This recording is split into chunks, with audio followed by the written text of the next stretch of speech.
오늘은 우리가 다 생각해보고 고민해 본 그런 질문들을 가지고 함께 생각하고 또 성경 말씀에서 해답을 찾는 그런 시간이 되기를 원합니다.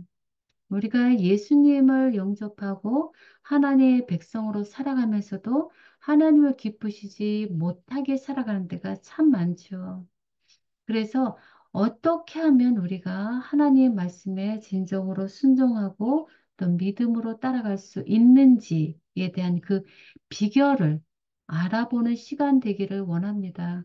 그래서 정말 오늘 이 말씀으로 하나님께서 기뻐하시는 삶이 우리 모두에게 있게 되기를 간절히 바라는 마음입니다. 요즘 저는 음, 탈북민들의 간증 이야기를 즐겨 듣습니다. 왜냐하면 그 탈북민들의 간증을 듣다 보면 정말 인간이 얼마나 처절하게 살아가고 있는지를 보게 되고요. 그리고 그런 인간을 향해서 어떻게 구원의 손길을 뻗치시는지 그 하나님의 놀라운 은혜를 발견하게 됩니다. 그리고 더 나아가서 그리스도인으로서 올바르게 살아갈 수 있는 비결은 어떤 것일까를 생각해 보게 되거든요. 그래서 여러분들에게 오늘 한 탈북민의 이야기를 나누면서 시작해 보려고 합니다. 어, 한 남자 아이가 대기근을 만나서 정말 어렵게 살아가는 가정에서 살고 있었습니다.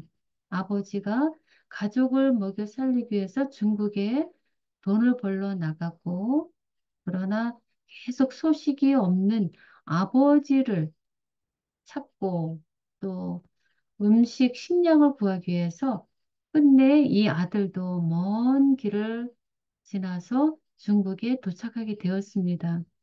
근데 참 놀랍게도 그 넓은 중국 땅 내에서 이 부자가 한 거리에서 상봉하게 되었다는 것입니다. 이것이 우연일까요?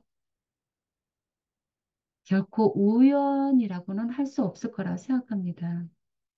어쨌거나 이들은 당시 아버지가 묵고 있던 한 교회로 옮겨가서 그곳에서 이 아들도 이제 아버지를 따라 신앙을 갖게 됩니다.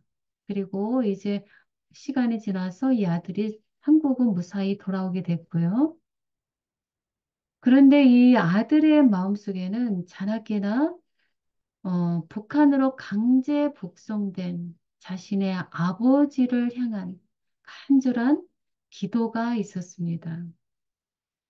근데 어느 날 한 소식통에 따르면 자신의 아버지가 북한에서 자신의 믿음 때문에 순교당했다는 소식을 듣게 되었습니다. 아주 기쁜 마음으로 전혀 주저함 없이 순교당했다는 거죠. 여러분들 같은 경우라면 이럴 때 기뻐할 수 있을까요? 이 아들은 아버지의 순교 소식을 듣자마자 하나님께서 아버지를 보호해 주시지 않음에 대한 마음의 서운함, 그 상처가 너무나 커서 하나님을 떠나버리게 되었습니다. 믿음을 아주 버리게 된 거죠. 참 안타까운 일이에요. 그리고 나서 그의 마음속에 밀려오는 공허함과 어두운 마음, 비참한 마음, 이런 것들을 뭐 세상 어떤 곳으로 달리려고 해도 결코 채워지지 않는 그런 안타까운 속에서 살아가는 중이었습니다. 그러다가 어느 날 중국에서 정말 빡세게 암송했던 성경 구절이 자신의 뇌리를 다시 스치면서 자신이 여태까지 하나님 아버지께 대한 오해가 완전히 깨지게 된 것이죠.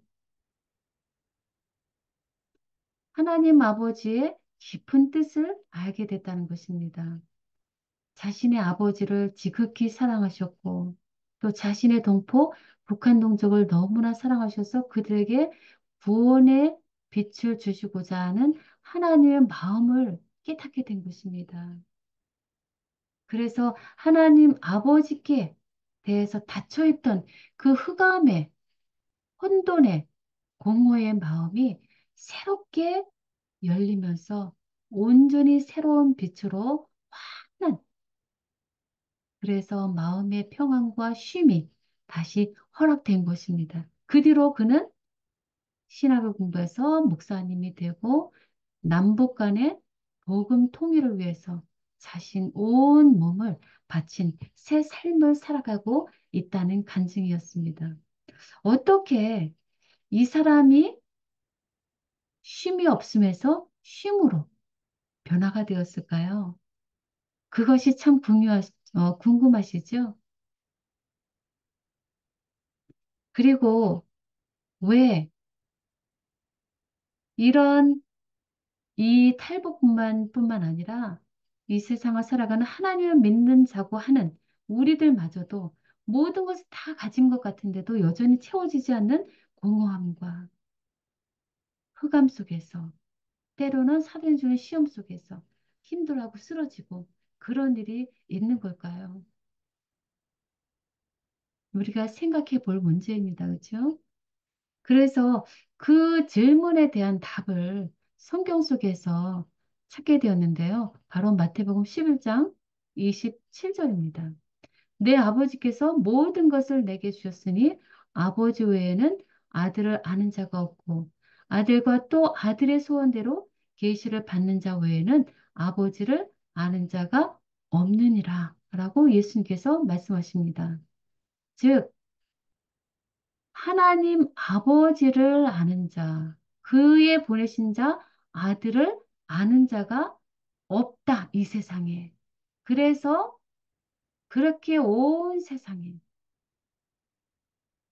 흑암과 혼돈과 공허함과 비참함과 평안이 없는 상태가 이 세상에 이렇게 충만하다라는 것입니다. 그래서 예수님은 그것을 아시고 그 후에 이제 우리에게 유명한 바로 다음에 이어지는 마태복음 11장 28절에 있는 복음절을 우리에게 설명하십니다. 그래서 그것은 조금 이따 이제 알아보고요. 그래서 이렇게 하나님 아버지를 아는 자가 없기 때문에 이 세상에 그런 어려움들이 닥쳤다는 것입니다. 그러면 그 근본, 원인은 무엇일까요? 바로 사단이 이 땅에 죄를 들여와서 하나님 아버지와 우리 사이를 완전히 분리해 놓았기 때문에 하나님과 그 아들 예수를 알지 못하기 때문에 이루어지는 일들이 바로 지금 이 세상이 겪어가는 수많은 문제들이라는 것이죠. 그래서 정말 대표적인 그런 어려움을 받는 것이 우리의 동족 북한의 모습이죠. 사단이 우리 동족을 억압하는 것입니다. 김씨 일가를 통해서 우상을 숭배하게 하고 그 말은 하나님이 아닌 이 세상의 신, 사단의 권세에게 굴복하게 하는 그런 일이 지금 북한 땅에 이루어지고 있다라는 것입니다.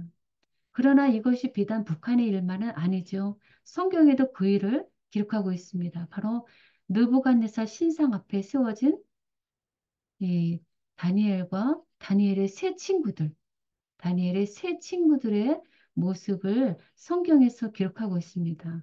그래서 이 모습은 마지막 시대에 우리의 짐승과 그의 우상에게 경배하도록 강요하게 될 그 시대에 서게 될 우리의 모습을 여기서 미리 보여주는 것이죠. 사단의 권세와 하나님, 참 하나님과의 그 경배 싸움에서 과연 우리의 선택은 어떠해야 할지를 보여주는 아주 중요한 단서가 되는 것입니다. 그래서 우리는 이런 말씀을 통해서 어떻게 살아야 할까? 무엇이 우리에게 승리를 줄 것인가를 생각해 보아야 하는 것이죠. 여러분들은 어떤 것이 이때 가장 우리를 생명으로, 구원으로 이루어질 것이라고 생각하시는지요? 말씀에 따르면 살아계신 하나님의 말씀, 이 하나님의 말씀이야말로 우리의 죽어 있는, 잠들어 있는 영혼을 깨우쳐서 다시 살아나고 하나님께로 나아가서 승리할 수 있는 길임을 여기서 보여줍니다. 왜요? 하나님의 말씀은 살아있고 활력이 있기 때문이죠. 그래서 우리의 모든 관절과 골수, 혼과 영을 쪼개고 우리의 마음과 생각과 뜻을 판단해서 우리 스스로는 할 수 없는 존재임을 깨닫게 하고 더 나아가서 예수님께로 나아가도록 하는 것이 바로 하나님의 말씀이기 때문입니다. 여러분들도 이런 경험 해보셨죠? 저도 정말 아주 중요한 시기에 제 자신을 올바로 바라보도록 성령이 제게 말씀으로 인도해 주셨기 때문에 그 죄악에서 벗어날 수 있었던 그런 아름다운 경험이 있습니다. 그래서 우리는 정말 내 자신을 먼저 하나님의 말씀으로 깨닫는 일이 필요로 됩니다. 이 말씀으로 우리는 그것을 확실하게 알 수 있는데요. 가정과 건강에 있는 말씀입니다. 우리는 그리스도께 도움을 받기 위해 우리의 필요를 깨달아야 한다. 우리 자신을 올바르게 알아야 한다. 그리스도는 자신이 죄인을 사실을 아는 자만을 구원하실 수 있다라고 말씀하십니다. 동의하시죠? 정말 물에 빠져서 이제는 죽는구나 라는 것을 깨닫는 자만이 손을 빼어서 손을 내뻗어서 지푸라기라도 잡기 때문이죠. 그래서 전혀 속절없음을 깨닫고 자신을 의지하는 모든 마음을 버릴 때 그제서 우리는 하나님의 능력을 붙잡게 되는 것이죠. 이런 경험을 우리는 꼭 필요로 합니다. 그런데 성경의 말씀에 보면 우리는 이렇지 못하다는 것을 지적해 주십니다. 바로 라오디게아 교회에게 보내는 기별의 말씀이죠. 내가 말하기를 나는 부자라 보여하여 부족한 것이 없다 하나 실은 내 공고한 것과 가련한 것과 가난한 것과 눈먼 것과 벌거벗은 것조차 알지 못하는 상태가 바로 우리들 저 자신의 모습이다. 라고 하나님께서 지적하십니다. 이것이야말로 가장 비참한 것이죠. 정말 곤고한 것이죠. 내 자신의 올바른 상태를 제대로 알지 못하면 결코 거기에는 길이 없는 것이죠. 그래서 정말 올바로 자신의 상태를 깨달은 사도 바울은 어떻게 탄식을 했나요? 오호라, 나는 공고한 사람이로다. 이 사망의 몸에서 누가 나를 건져내랴? 라고 하는 이 절규에 가까운 이 탄식. 아, 이것이 정말 하나님을 믿는다고 하는 모든 그리스도인들이라면 거치게 되는, 아니, 이런 과정이 꼭 필요한 것이지 않습니까? 그렇게 될 때 달마다 죽는 과정이 필요하다는 것이지요. 그렇게 사단과 하나님과의 싸움에서, 사단과 성령과의 싸움에서, 선과 악과의 싸움에서, 나와 하나님과의 싸움에서 달마다 내 자신을 치고 복종하는 죽는 싸움이 필요하다는 것이지요. 그것이 그리스도인의 삶이라는 것입니다. 이렇게 함으로 결국은 정말 하나님께서 원하시는 하나님을 닮은 성화의 삶이 우리에게 이르러 오는 것이죠. 내 자신의 모습을 온전히 깨닫는 것이 필요함을 로마서 3장에 있는 말씀으로 다시 한번 확인해 보아야 합니다. 사도 바울이 말합니다. 의인은 없나니 하나도 없다. 깨닫는 자도 없다. 하나님을 찾는 자도 없다. 쓸데다 없다. 선을 행하는 자도 없다. 의롭다 하심을 얻을 육체가 없다라고 반복해서 우리 인간의 상태를 지적해 주셔요. 그리고 더 나아가서 로마서 3장 23절에 또 말씀하죠. 모든 사람이 죄를 범하였다. 그래서 하나님의 영광에 이르지 못하였다. 라고 아주 단도직입적으로 우리의 상태를 말씀합니다. 참으로 여기까지 보면 우리 인간은 정말 절망입니다. 어디에도 이 세상에서 나는 구원받을 수 있는 희망이 없지요. 그러나 정말 은혜로우신 하나님은 우리를 여기서 그냥 두시지 않고 살리길 원하셔요. 절대로 우리가 죽는 걸 원하시지 않는 분이 은혜의 하나님이심을 인해서 얼마나 감사한지요. 그래서 말씀하셔요. 하나님의 은혜로 값없이 의롭다 하심을 얻은 자 되었느니라. 라는 놀라운 하나님의 약속과 축복을 여기에 기록해 놓으셨어요. 나는 정말 스스로는 아무것도 아닌 자, 결국은 죄로 말미암아서 영원히 죽을 수밖에 없는 것이 우리 인간의 상태라는 것입니다. 그럼에도 불구하고 하나님의 뜻은 뭐예요? 어떻게든지 죄를 용서하시고 영원히 하늘에서 하나님과 영원히 살게 하시는 그것을 하나님께서 약속하셨다는 것입니다. 축복을 주길 원하셔요. 어떻게 그게 가능할까요? 죄인이 의롭다함을 받고 하나님의 영광에 결코 이룰 수 없는 자가 하나님의 영광에 함께 사는 자가 되는 이 놀라운 변화, 회복, 해결, 어떻게 가능할까요?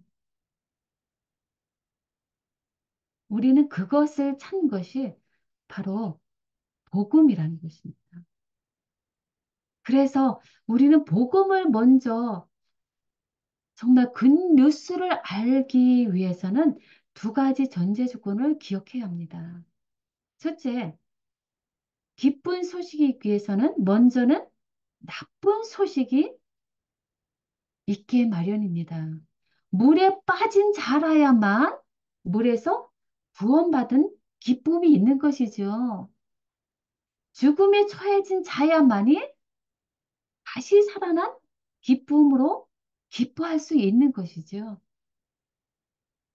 그 다음에 복음의 두 번째는 뉴스가 한 문장으로 기록이 되고 전달되는 것처럼 이 굿뉴스라고 하는 복음도 한 문장으로 기록이 되고 전달되어야 한다라는 것입니다.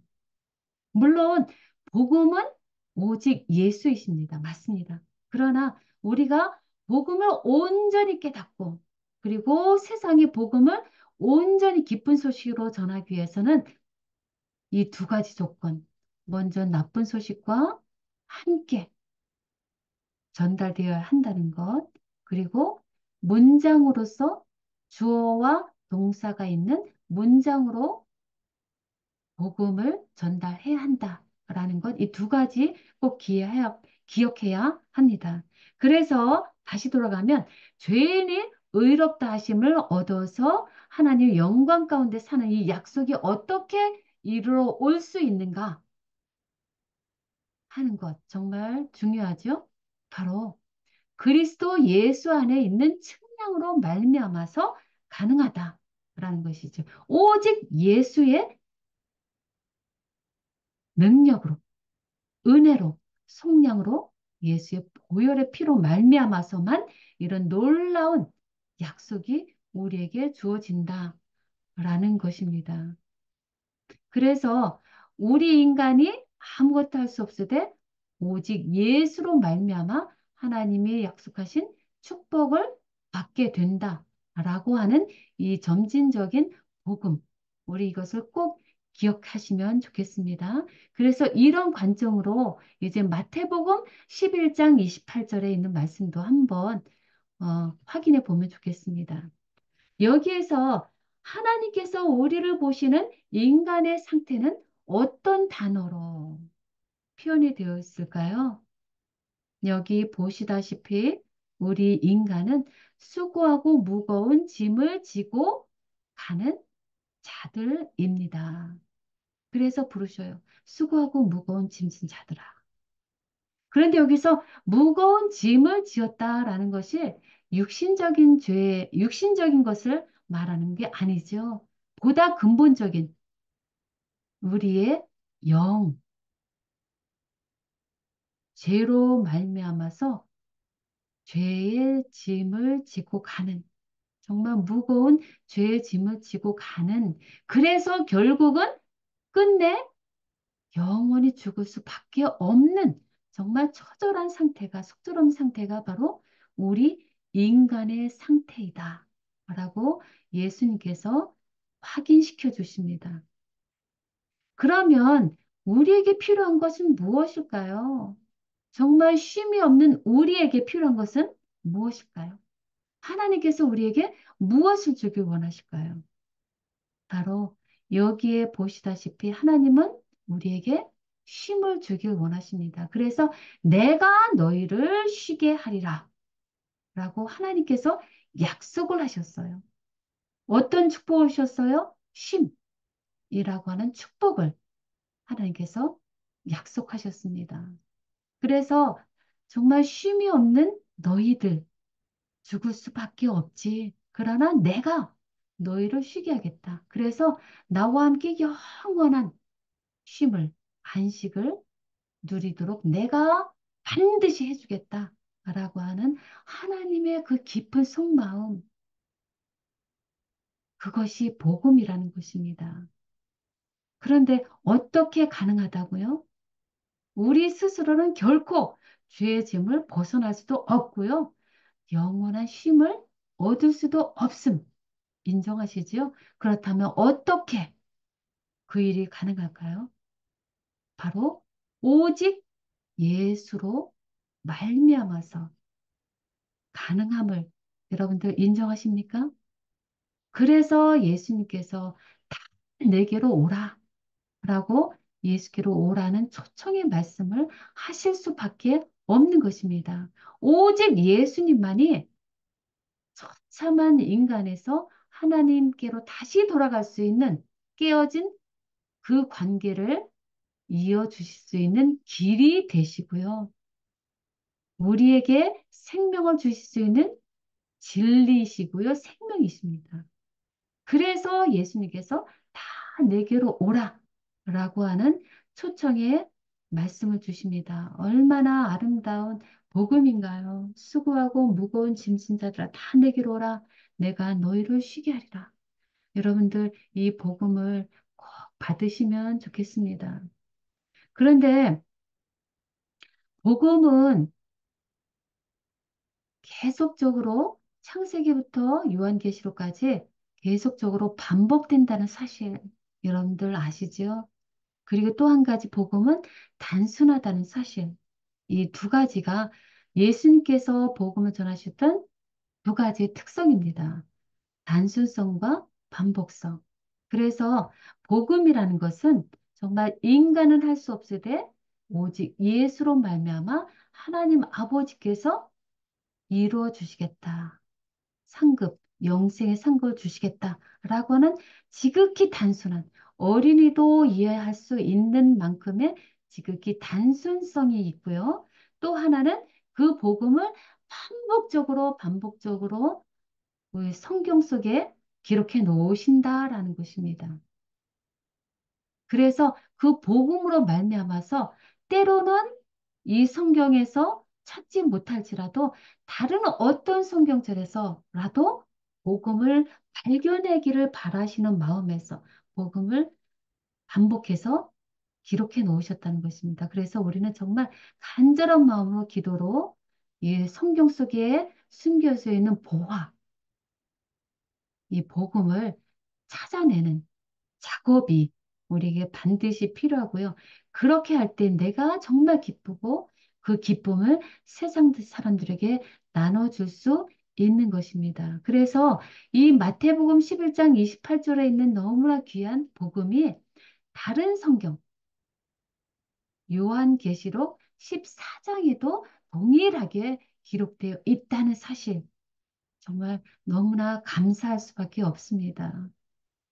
예, 바로 14장 11절에서 13절까지에 있는 말씀인데요. 이렇게 보면 여러분들이 한눈으로 보기에 좀 힘드세요. 그래서 이런 도표를 가지고 다시 한번 확실하게 한눈으로 볼 수 있도록 확인해 보는 그런 시간 되면 좋겠습니다. 예, 밑에는 마태복음 11장 28절 아까 확인해 보셨고요. 요 윗부분을 이제 주목해 주세요. 11절부터 13절까지 있는 요한계시록 14장에 있는 말씀, 예, 확인해 보겠습니다. 여기에서 인간의 상태가 무엇으로 기록이 되어 있나요? 너희들이 밤낮 쉼을 얻지 못하리라 하더라. 라고 기록이 되어 있습니다. 여러분도 한번 나중에라도 성경 펼쳐서 확인해 보세요. 밤낮 쉼을 얻지 못하리라. 그러면 이런 인간에게 필요한 것이 무엇일까요? 쉼이겠죠. 예, 그래서 하나님은 우리의 그 필요를 다 아시고 쉼을 주시겠다라고 약속을 하셔요. 그들이 수고를 그치고 쉬리니 이는 그들이 행한 일이 따름이라 라는 놀라운 축복의 말씀을 약속하셨습니다. 밤낮 쉼을 얻지 못하고 있지. 그러나 내가 너희들의 수고를 그치고 반드시 쉬게 해주겠다. 그리고 내 말에 믿음으로 순종하고 따라오는 자들에게 그 보상을 주겠다. 라고 하는 약속의 말씀이 있다는 겁니다. 그래서 동일해요. 그러면 어떻게 이 일이 가능한가요? 여기에 다 내게로 오라. 라고 하는 예수께로 오라. 라고 하는 예수의 믿음에 대한 성경절이 요한계시록 14장에도 있을까요? 있을까요? 네, 확인해 볼까요? 네. 예수에 대한 믿음을 여기 기록해 놓고 있죠. 누가 이런 일을 가능케 해 주신다고요? 모든 것을 가능케 해 주시는 분, 철저하게 온전히 성취해 주실 분, 예수에 대한 믿음을 지키는 자에게 이런 놀라운 복음이 이르러 온다라고 이렇게 말씀해 주셨습니다. 그래서 동일한 말씀이에요. 쉼이 없느냐? 그러나 내가 쉼을 주겠다. 영원한 안식과 영생을 주겠다. 어떻게? 내가 사랑하는 독생자 예수 그리스도를 통해서 너희들이 믿음과 순종을 따라올 때 내가 반드시 그 복음을 성취시켜 주겠다. 라고 하는 정말 놀라운 약속이, 복음이 여기 기록이 되어 있습니다. 그래서 우리는 정말 밤낮 쉼이 없이 수고하고 무거운 짐을 지고 가는데요. 이런 상태에서 우리는 어떻게 이 사단이 주는 시험 가운데서 승리할 수 있을까를 매 순간 고민하고 그 해결책을 알고 그 해결책에 따라서 살아가는 일이 필요로 되지요. 사단이 우리에게 식량을 끊고 우리의 일용할 양식을 끊음으로 말미암아서 사단의 제의에 따라서 음식을 제공받고 사느냐 아니면 참 하나님이신 하나님을 아니 하나님을 끝까지 믿음으로 말미암아서 생명의 위협 가운데서 정말 우리는 하나님과 짐승의 우상을 선택하는 그런 기로에 있어서 어떤 해결책을 찾을 수 있을까? 어디에서 찾을 수 있을까? 하는 고민 가운데서 우리가 살아갈 수밖에 없는데요. 정말 그때 세상에는 우리에게 해답을 줄 방법이 없습니다. 어느 누구도 그런 생사의 영원한 생명이냐 아니면 영멸이냐를 두고서 싸우는 그런 싸움에서 우리에게 올바른 해결책을 줄 수가 없습니다. 오직 하나님만이 우리에게 그 해결책을 주실 수 있습니다. 그래서 우리가 물어야 할 유일한 질문이 있다면 바로 하나님께 물어야 한다라는 것이죠. 그럼 하나님께 어떤 질문을 해야 되는 것인가 하는 것입니다. 바로 하나님의 명령은 무엇인가? 하나님의 약속은 무엇인가가 될 것이다라는 것이죠. 우리의 전 모든 상황을 아시는 하나님께서 우리를 이기기 위해서 주시는 명령의 말씀은 무엇인가? 우리는 꼭 그것을 염두에 두고 성경을 보아야 합니다. 그와 마찬가지로 하나님의 명령을 따를 때 이르러올 하나님께서 주시는 약속은 무엇인가를 염두에 두어야 합니다. 하나님의 명령은 약속이에요. 하나님의 명령은 영생이에요. 왜요?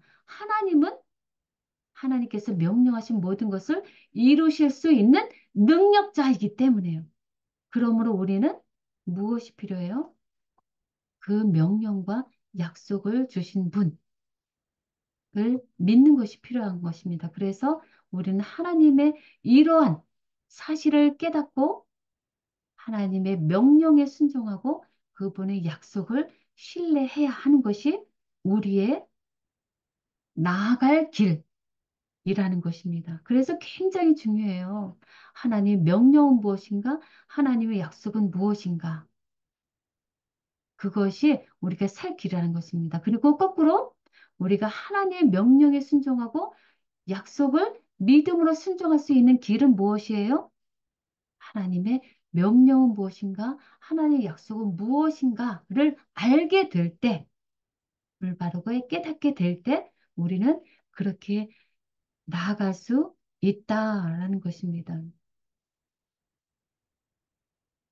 그래서 정말 성경 속에 주어지는 모든 말씀 가운데 처해지는 하나님께서 주시는 명령, 인간의 상태와 또 하나님께서 주시는 명령, 그리고 하나님의 약속은 무엇인가, 이런 것들을 하나님의 말씀을 볼 때 우리는 다른 사람에게 주어진 말씀이 아니라 바로 나에게 주어진 하나님의 말씀임을 깨닫는 것이 참으로 중요하다라는 것입니다. 그래서 요한계시록 14장에 있는 그 새 천사의 기별이라는 것은 어떤 세상에 있는 나는 아닌 다른 사람들에게 주어진 경고가 아니라는 것입니다.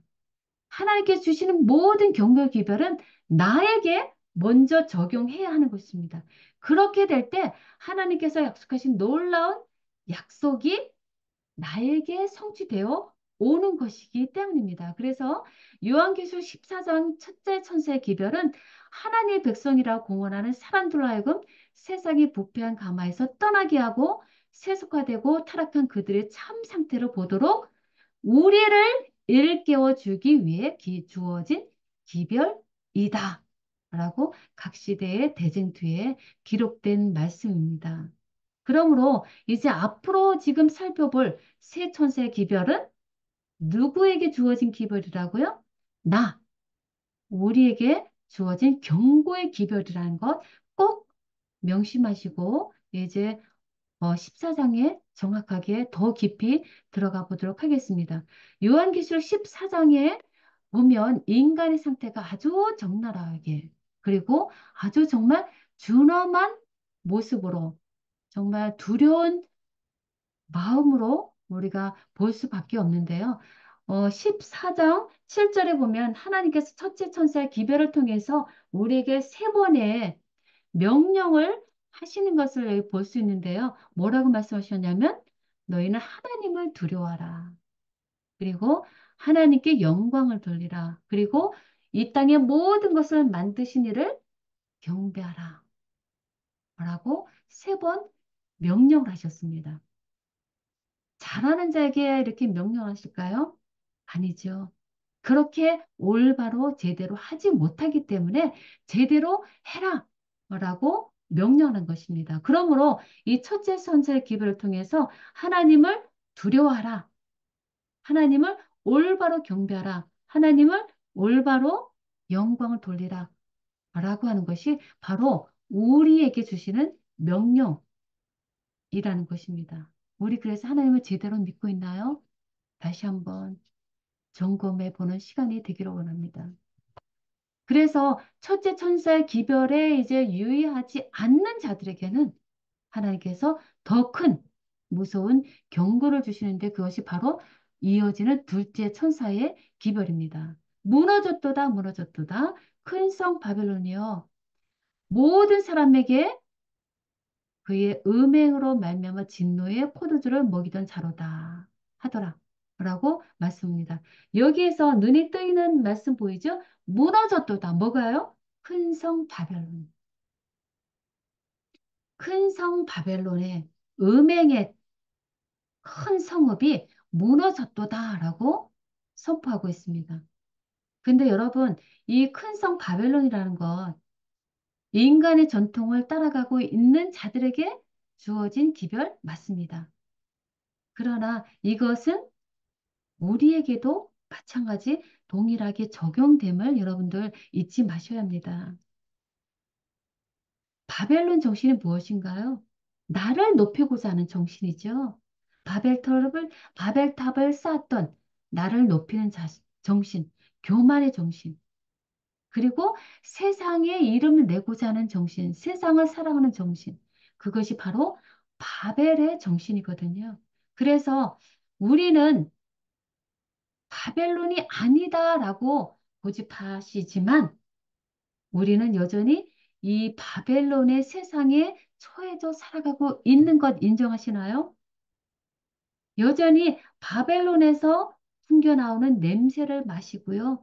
그들이 마셔 취해서 흥청망청하는 진노의 포도주의 냄새가 우리 코에도 들어오고요. 우리 귀에도 끊임없이 그 음행의 소식이 들려오므로 우리도 오염받고 살아가고 있어요. 나를 사랑하고요.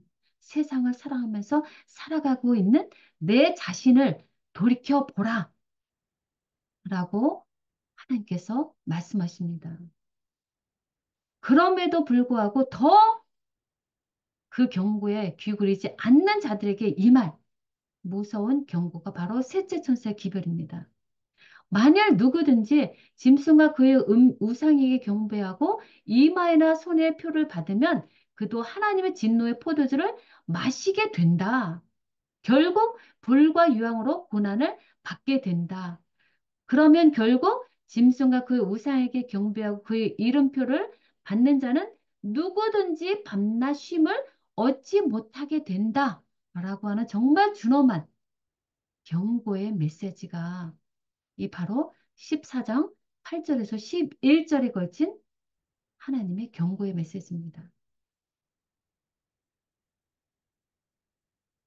그러나 이 경고의 메시지는 또한 하나님의 우리를 향한 너무나 간절한, 애절한 사랑의 메시지임을 여러분들 잊지 마셔야 할 줄 압니다.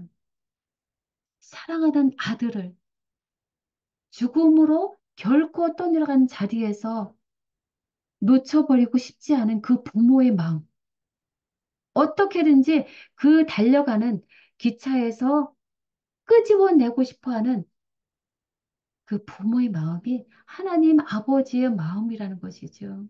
결국 밤낮 쉼을 얻지 못하는 영원한 멸망 가운데 처해지게 되고 마는 우리 인간을 어떻게든지 죄에서 용서하시고 영원한 생명을 주시고자 하는 하나님 아버지의 마음이 이것이 바로 영원한 복음의 첫 번째 단계라는 것입니다. 그 하나님의 눈에 비친 우리 인간의 상태를 아는 것. 그것이 복음의 첫 번째 단계라는 것입니다. 그러면 하나님은 어떤 것을 우리에게 주길 원하셔요?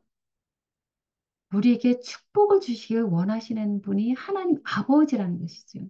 그래서 하나님은 어떤 축복을 약속하셨나요? 13절에 주 안에서 죽는 자들은 복이 있도다. 그들이 수고를 그치고 쉬게 되겠다라는 것입니다. 그리고 그들이 행한 일이 따르게 되겠다라는 것입니다. 비록 이 땅에서 하나님을 믿는 믿음으로 죽는 일이 있을지라도 다시 생명을 주심으로 하나님께서 영원한 쉼을, 안식을 주게 하겠다라는 것입니다. 그리고 그 상급이 따르겠다라는 것이었는데요. 어떤 상급이 따르나요? 그 뒤로 이어서 14절에서 16절 말씀입니다. 읽어볼까요? 또 내가 보니 흰 구름이 있고 구름 위에 인자와 같은 이가 앉으셨는데 그 머리에는 금 면류관이 있고 그 손에는 예리한 낫을 가졌더라. 왜 낫을 가지셨을까요? 수수할 때, 수확할 때 낫이 필요한 것이죠. 그래서 이제 예수님께서 말씀하시네요. 계속 말씀합니다. 땅의 곡식이 다 익어 거둘 때가 이르렀다. 구름이 앉으시니가 이제 낫을 땅에 휘두르매 땅의 곡식이 거두어 지니라 라고 말씀합니다. 자, 어떤 장면인가요? 무엇을 지금 기록하신 것인가요? 흰 구름에 앉으신 인자와 같으신 이, 그리고 낫을 땅에 휘두르어서 땅의 곡식이 거두어졌다. 네, 여러분 생각대로 예수님의 재림의 때를 기록한 것이죠.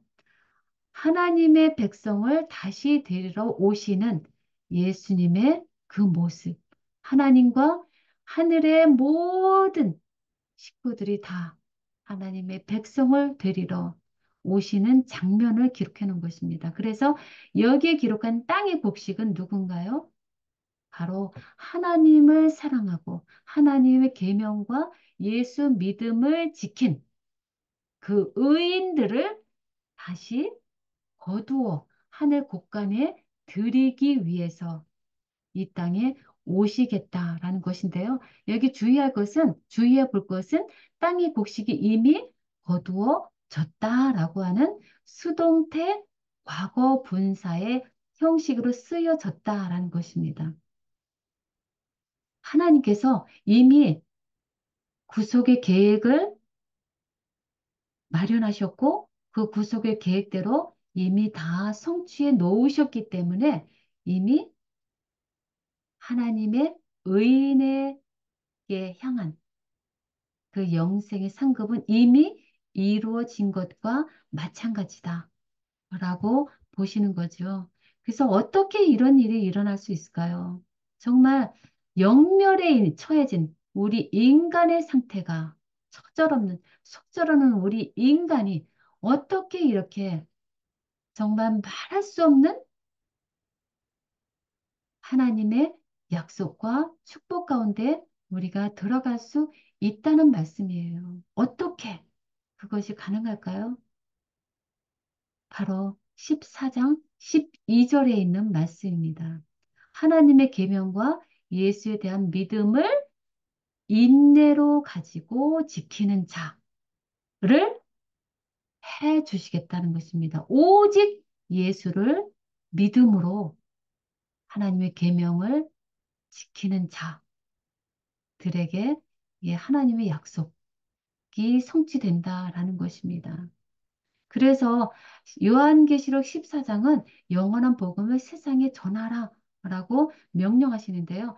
그래서 우리는 세상에 영원한 복음이 무엇인가를 먼저 확실하게 깨달아야 하지만 기쁨을 가진 자야만이 세상의 기쁨으로 큰 소리로 전할 수 있게 됩니다. 그래서 우리 먼저 다시 한번 이 영원한 복음, 기쁜 소식을 정리해 보겠습니다. 우리 인간의 상태는 하나님의 계명과 예수 믿음이 없으면 사단의 거짓 교리와 사상에 사로잡혀 짐승을 경배하게 되고 결국 그 짐승의 표를 받아 불과 유황에 의해 멸망되는 수밖에 없다.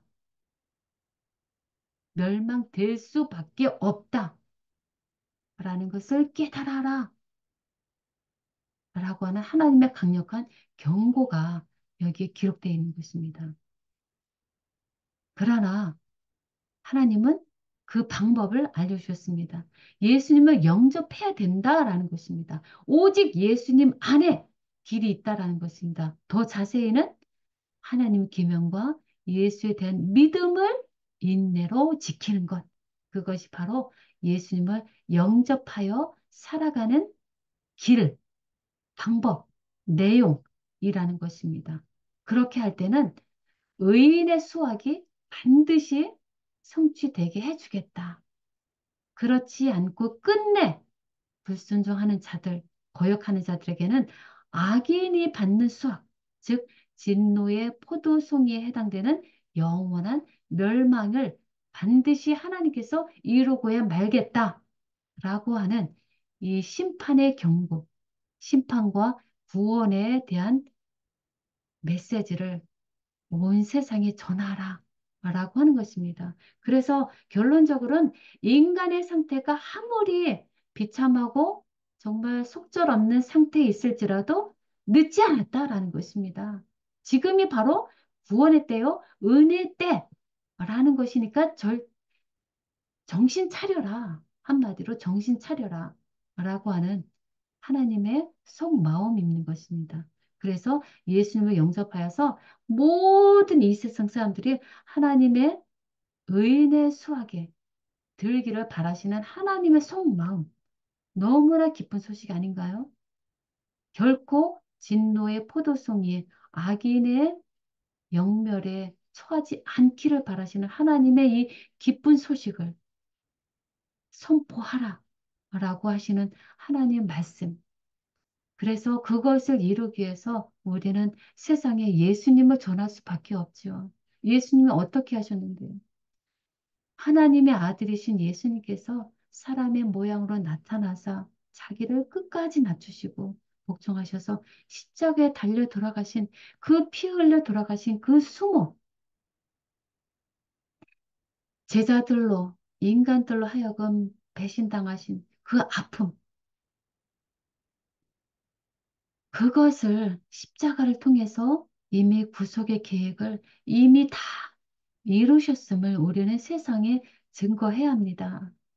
죄인 된 우리를 위해서 십자가에 달려 돌아가게 하신 그 예수님을 버리기까지 하신 하나님의 그 사랑, 그 사랑이 십자가에 확증되었다라는 사실이 정말 우리 가슴 깊이 깊이 새겨져야 될 줄 믿습니다.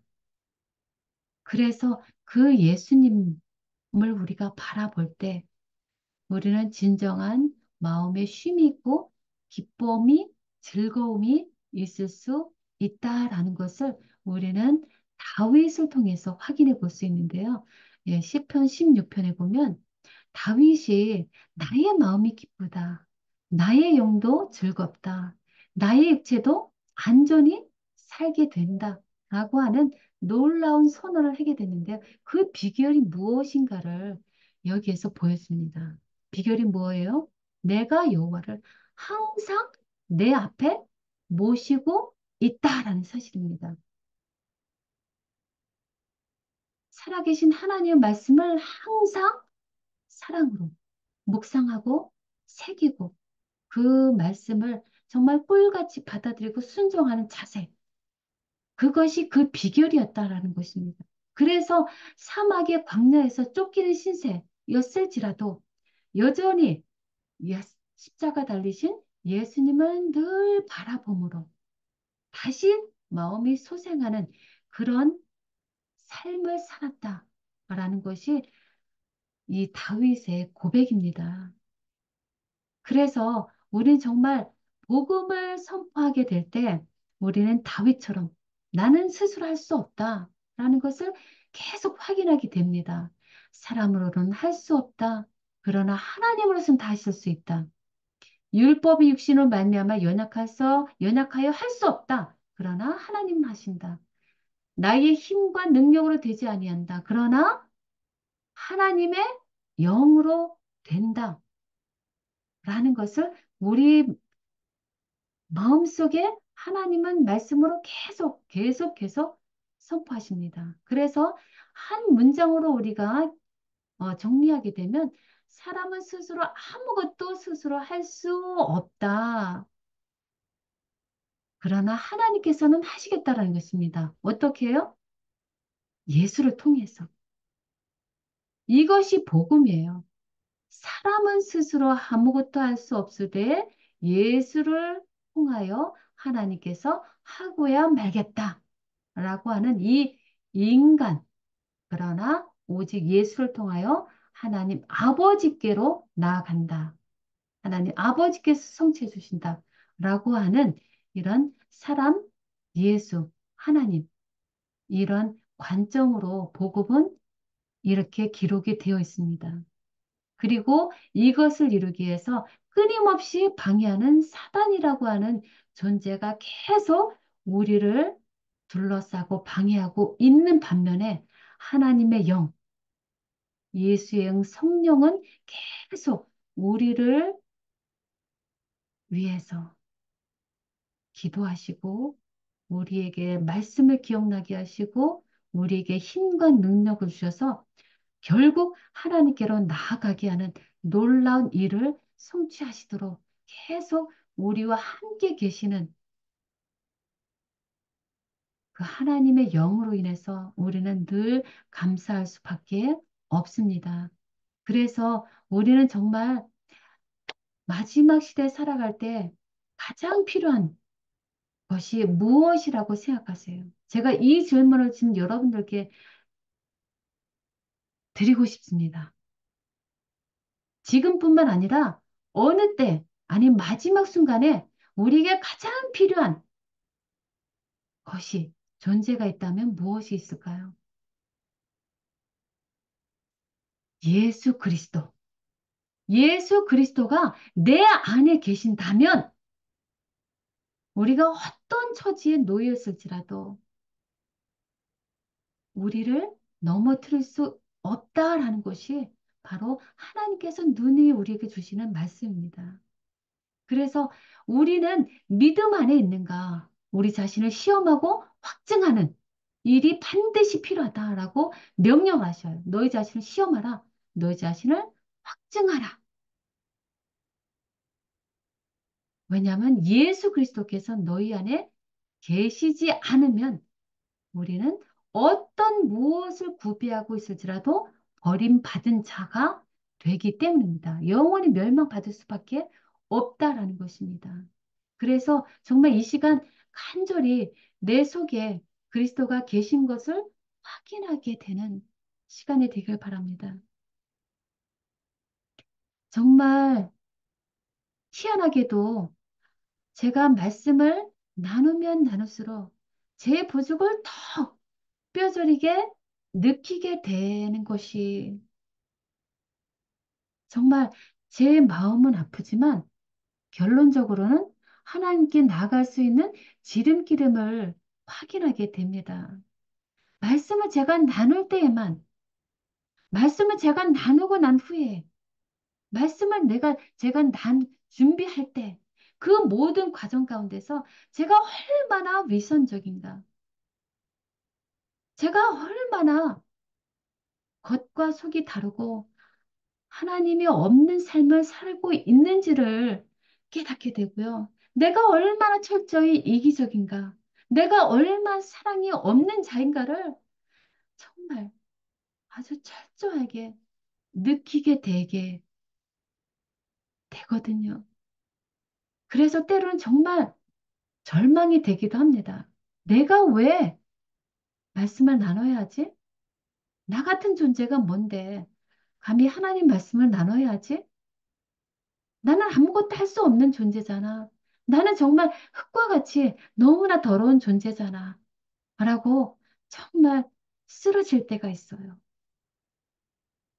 그러나 그 쓰러지는 경험을 통해서 성령님은 다시 한번 예수 그리스도를 간절히 필요로 느끼게 하고 예수 그리스도를 간절히 매달리게 하기 때문에 저는 제 부끄러움, 제 수치를 무릅쓰고 다시 한번 말씀이 주어질 기회가 되면 순종하는 마음으로 다시 말씀을 또 한번 나누게 되는 그런 경험을 하게 됩니다. 결론적으로 정말 말씀이 내 자신의 안에 들어와서 살아있고 운동력이 있는 그 경험을 하게 해주시는 하나님의 인도하심을 정말 매 순간마다 감사할 수밖에 없습니다. 그래서 다시 한번 하나님의 살아계심과 그리고 그를 찾는 자들에게 상 주시는 이가 계심을 믿을 때 우리는 하나님을 기쁘시게 할 수 있다라는 사실을 기억하면서 꼭 하나님의 명령은 무엇인가? 분명히 그가 계시거든요. 그리고 하나님의 약속은 무엇인가? 상 주시는 이가 계시다고 말씀하셨잖아요. 그렇죠? 하나님의 명령은 무엇인가? 하나님의 약속은 무엇인가를 기억하시면서 하나님의 계심과 상이 보상이 반드시 있음을 믿음으로 우리가 매 순간 감사함으로 살아가게 되기를 바랍니다.